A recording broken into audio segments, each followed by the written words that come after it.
In the last video, we talked about monitoring and the importance of monitoring in a DevOps pipeline. And the reason monitoring is important, of course, is because change is happening faster and we need to keep a track of that change and make sure that we're not introducing potential performance issues into a live environment because we've failed to capture that change and the effect of that change beforehand.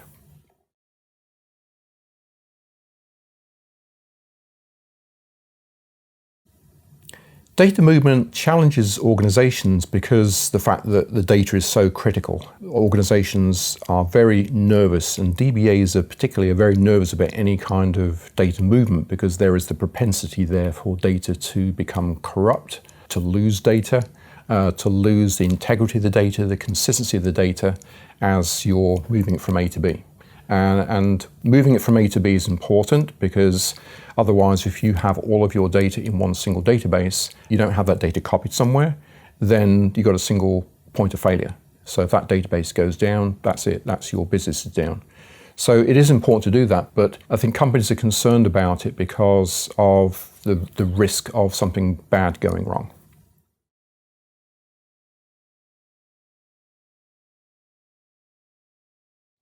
So bad data movement would be where you don't have a reliable way of moving the data in a way that is consistent. What I mean by consistent is that if you bear in mind that transaction throughput in a production application like a trading floor, thousands of transactions happening every second.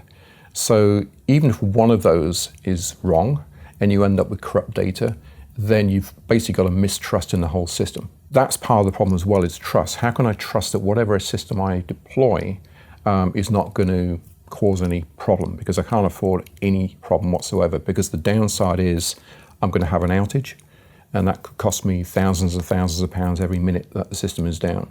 So trust in whatever system you use is vitally important.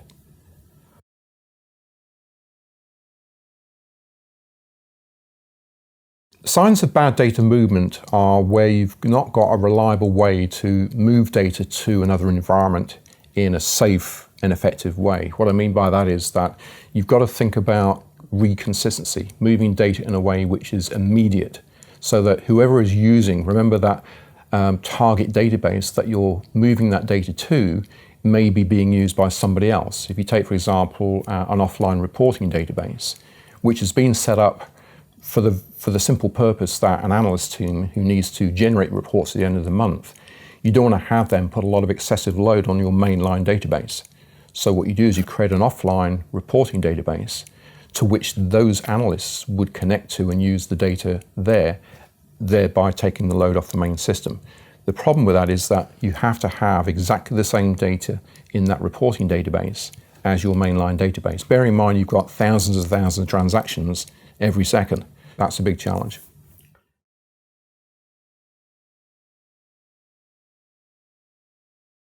There are lots of implications if you get this wrong. Data changes carry risk, and therefore it's important that you've got data that is consistent when you move it. You've got to make sure you don't lose any data. So the methodology that you use to move that data from A to B has to be such that there is no chance of any data loss. You've got to have some sort of reconciliation process in there to make sure that you haven't lost any data. And also you've got to make sure that when you move that data, it doesn't become corrupt. Because if any of those things happen, that's seriously bad. People will lose trust in it, and you're going to have to take the whole thing down, and you have to restore that database from a backup, which is hugely disruptive and costly.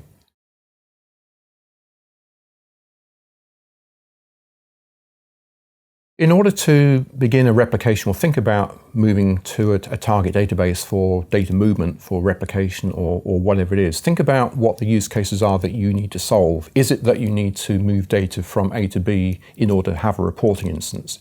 Do you want to have that target database in the cloud? A lot of companies are actually taking the opportunity, like DevOps, as an opportunity to move some of their databases to the cloud, but they're thinking, well, if I move my database to the cloud, how am I going to replicate, move data from my data center out to a cloud service provider? How's that actually going to work? Once you think about what the use cases are that you need, the actual instantiation, if you will, of the replication process is very simple to do. SharePlex has its own monitoring capability. It monitors what's happening to the data. It lets you know whether or not the reconciliation process is working properly. It lets you know if something bad is happening. And if you have it set up properly, then it should just work fine. It'll replicate out to multiple environments simultaneously. And a lot of our customers actually take the opportunity to replicate to a cloud service provider and change to a different server operating system at the same time, or perhaps change to a different version of the database. You can actually do these things simultaneously with SharePlex. It's a very flexible tool, but ultimately enables you to migrate data in a safe way.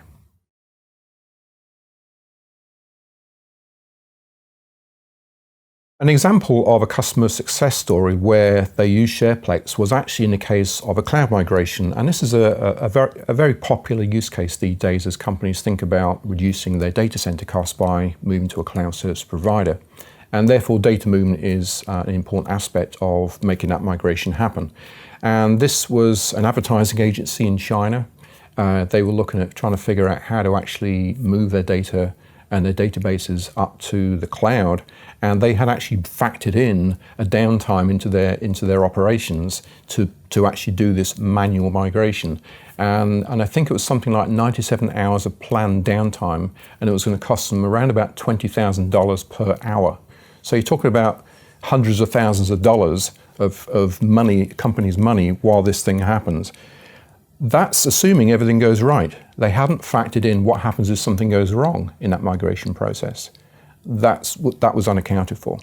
And so that was potentially going to cost them a lot of money. So when they figured out that SharePlex was a solution that they could use to actually automate the process of migrating their database to the cloud, once they completed a few proof of concepts and pilot studies, when they tried it on a full-blown application, they were able to achieve 100% replication to their cloud database with zero downtime and zero data loss. For them, this was a huge investment and it saved them an awful lot of money.